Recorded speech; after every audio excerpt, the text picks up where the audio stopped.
Okay, my name is Wendelle C, Lieutenant Colonel, United States Air Force. I became interested in the UFO phenomena when I was collecting information for the Air Technical Intelligence Center, and then I came up for a normal rotational assignment overseas. It turned out to be Anchorage, Alaska, where I found myself in charge of a team of special, highly classified technicians from my old Wright Field that were installing special equipment aboard the B-29s, flying their target profiles to collect data on this new anomalous aerial phenomena that was being reported in the North Arctic regions.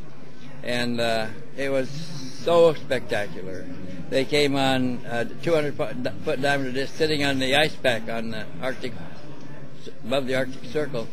They leaped into the air and flew away with leaving nothing behind, no equipment, no stains in the snow, nothing. For us to launch a B-29, there was a sea of equipment bigger than the airplane around it and stains of all colors in the snow afterwards. This was unique because it didn't leave anything behind. And then in another case, they came on a 200-foot diameter disc sitting on the water in the Arctic Ocean that submerged and disappeared underwater. Another one like that took off and flew away, climbed at a steep angle into the air and flew away. These seem to be clearly beyond all technical capability of known Earth aircraft. Now, with hindsight, and after having studied the Nazi discs for years, I have discovered that in their Honeymoo program, they discovered after some aliens helped them build the first vehicle that when they tried to wash it, the water didn't hit the metal. When it was under power, there was a force field around it that made it weightless in gravity, and it could fly, it could rise and descend vertically and carry no fuel. It was a remarkable piece of equipment. But when they discovered that water wouldn't wet the surface, they tried to take it underwater in a huge lake in Austria, and it flew underwater as well as it did in the air. And actually it flew faster than anything else known underwater because the water didn't wet the surface. There's no friction. The water just parted and let it through, just like it did in the air. So these remarkable qualities were discovered by the Germans way back in 1940, before the war ended, just before it ended. And so with hindsight, I have to believe that it's a possibility, a remote possibility, that what we observed sitting on the water in the Arctic Ocean and submerging could have been the Russian further development of the Nazi disc, because the Russians did capture one Kugelblitz plant, Kugelblitz research facility, intact, with all the work in progress, all the engineers, all the families, all of the technicians, all the equipment and everything, and took it up into northern Siberia where they continued the development. But at the time, I thought they had to be extraterrestrial. Now I'm prepared to accept the idea that some of them might have been Russian evolutionary developments from the Nazi vehicle. Well, I think many are extraterrestrial. In fact, a well-known researcher came back from visiting MUFON in Dallas one time, and he was working in the American development programs and worked on our first developing our first disc that could fly in a rise and descend vertically and fly without Earth power, with special powers.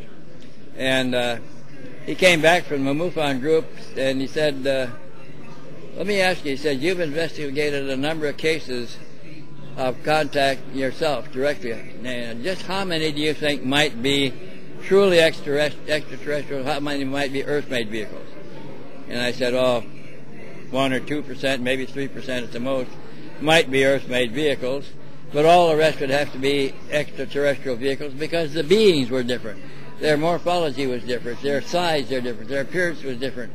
Their craft were often similar. They often disc-shaped craft, but they had different technologies and different equipment.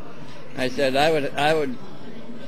we're looking at different databases. I have only seen in fact, I've never had any real cases involving Earth-made vehicles. And he looked away, rolled his eyes and looked away, and I said, well, what would you think?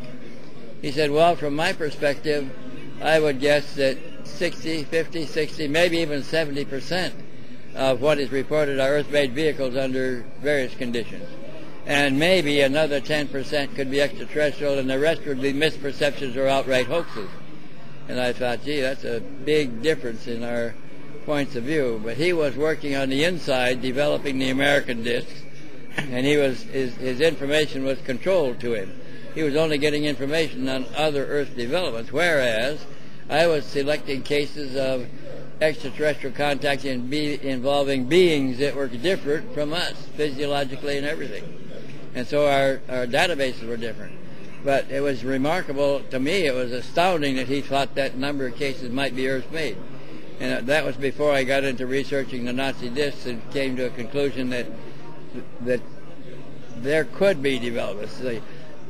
All of the Kugelblitz bases in Germany when the war ended, or just before it ended, there was 9 Kugelblitz research bases, UFO disc research bases in Germany.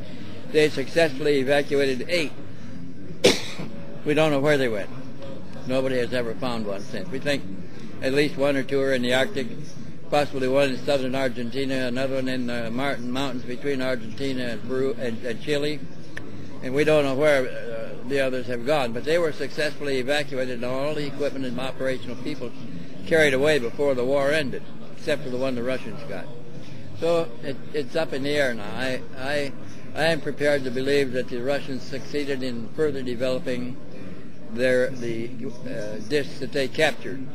Now I know that the American government has operational discs that can take off from their underground bases, fly into space, into orbit, remain in orbit, and return under their own power and go back into their underground bases undetected. And we have more than one of these operational bases in the United States. We have a couple of them deployed. So it's easily conceivable to me that the Russians are at least that far along, and probably further, because they captured an operational base intact where we did not. We had to start from scratch.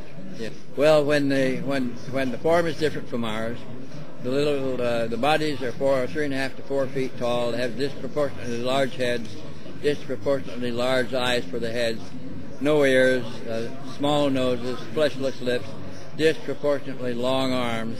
Those are not human Earth developments. We don't have any Earth developments like that. The cases that I have picked for study, in every case, they involved foreign beings that were interacting directly with the human contactees and visiting them regularly and had become well known to them. One group came from Reticulum, and those Reticulans told Bill Herman in Charleston, South Carolina, they came from a twin sun system, 2 suns traveling parallel in sidereal space. When I went to the astronomers with this, they said there's no such thing as a twin sun system, that there are many binaries. In fact, there's a suspicion that all are binary in one sense or another. But twin suns, no, they have to be binary with a period of some kind. And then just after 20 years of looking at this, they found other twin sun systems, and we now have about 8 or 9 twin suns that the astronomers accept as not being binaries, even though they're traveling together in space. So the Reticulans talking to Bill Herman told him that they had another space-traveling race on another planet in their home system in Zeta 1 Reticulum, and they said that there was another space-traveling race in Zeta 2 Reticulum at the same time. So there are 3 space-traveling races traveling the cosmos from Reticulum itself, from just a twin sun system, 2 from one and 1 from another. And one of them was visiting here and left a lot of information. This book, Contact from Reticulum, is 416 pages of narrative investigation, and it continued after that, and I did another 412 pages on the same case, probably for investigating the Meyer case, Billy Meyer. I was already investigating 2 other cases involving contact with human beings just like us, who said they came from a star group we called Reticulum. And then his case came up, and it had more evidence in it for study and examination than the other ones I was working with. So I concentrated on that to collect as much evidence as possible for scientific evaluation. And then since then there have been 2 more cases of contact from Reticulum that are equally profound elsewhere in the world, also involving human entities, just like us. In fact, they said that we come from a common ancestry, And in all 5 of these cases, they said that they figured in our historical records in our Old Testament in the Bible, that they have been coming and going on this planet for thousands of years. That's what I'm going to talk about. The other Pleiadian races that I was working on before and after the Meyer case.